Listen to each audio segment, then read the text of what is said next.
Our next guest is one of the founders of Airbnb, and since the invasion of Ukraine happened, Airbnb has committed to providing housing for more than 100,000 refugees. Please welcome Brian Chesky.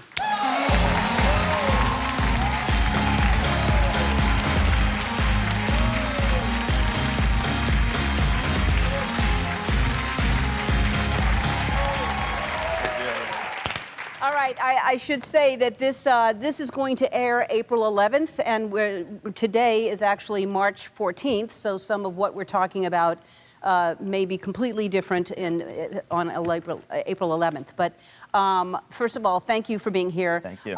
You started Airbnb in 2008. I was foolishly, I was offered the ground floor of participating in that, and I thought, what a ridiculous idea, no. I just imagined like hidden cameras where you're watching people and all kinds. I was like, that's not going to work. I'm an idiot. Anyway, so you started Airbnb, and how did that happen for you? Yeah, so it was late 2007. I'm living in San Francisco with my co-founder, Joe, now co-founder, and we're like regular guys in San Francisco. I had a rent check due, and I couldn't afford to pay rent. I think the rent check was $1,150. I had $1,000 at the bank, so we don't know how to pay rent. It turns out that weekend I was in San Francisco, an international design conference was coming to San Francisco, and all the hotels in San Francisco were sold out. And that's when Joe and I had an idea. We said, well, what if we just turned our house into like a bed and breakfast for this design conference? I didn't have any beds, but Joe had 3 air beds. We pulled the air beds out of the closet, we inflated them, and we called it airbedandbreakfast.com. So that's where the name came from. And I remember telling people this idea, and they said, this idea will never work. Strangers will never stay with other strangers. Right. My mom said, you are unemployed, this is terrible. I said, no, Mom, I'm an entrepreneur, like this is a real idea. And it took a while to get going. Yeah, well, and it got going. And, it did. And it's a great idea. Yes. And you've been able to help so many people, like during Hurricane Sandy, you helped people that lost their homes. And now you were really one of the first companies to pull out of Russia when this war happened.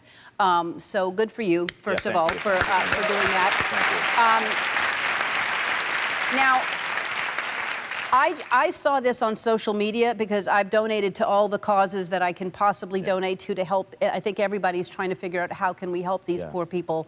And then I saw on social media that you can get Airbnbs in Poland or different places and say, I'm not going to use it, but here's tons of rooms. Totally. So Portia and I have done that, and what a brilliant thing that you're doing. So explain how people can do that. So when this crisis broke out, the first instinct that I think we had and many people said is, how can you help? I always wanted to believe that we were the kind of company that if we were around during like World War II, and there's some international conflict, we would have helped. And so the first thing that happened is within 4 days of Ukraine being invaded, we announced that we were going to provide housing for 100,000 refugees. And more than 20,000 people in Poland and Hungary and Germany and countries all over Europe opened their homes to provide housing for refugees for free or a discount. But then you're right, something even more remarkable happened. People started booking homes for hosts in Ukraine, homes they never intended to stay at, just to provide relief aid. And this is something that I thought was unbelievable. Within a couple weeks, we had more than 400,000 nights booked in Ukraine. $15 million went directly to people in Ukraine. And the messages that Ukrainian hosts would send back were like, I'm in a bunker, I'm crying, thank you so much for supporting people. And I think there's a lesson here. The lesson is, in a world of darkness, in a world of destruction, kindness still exists in this world. And all you need...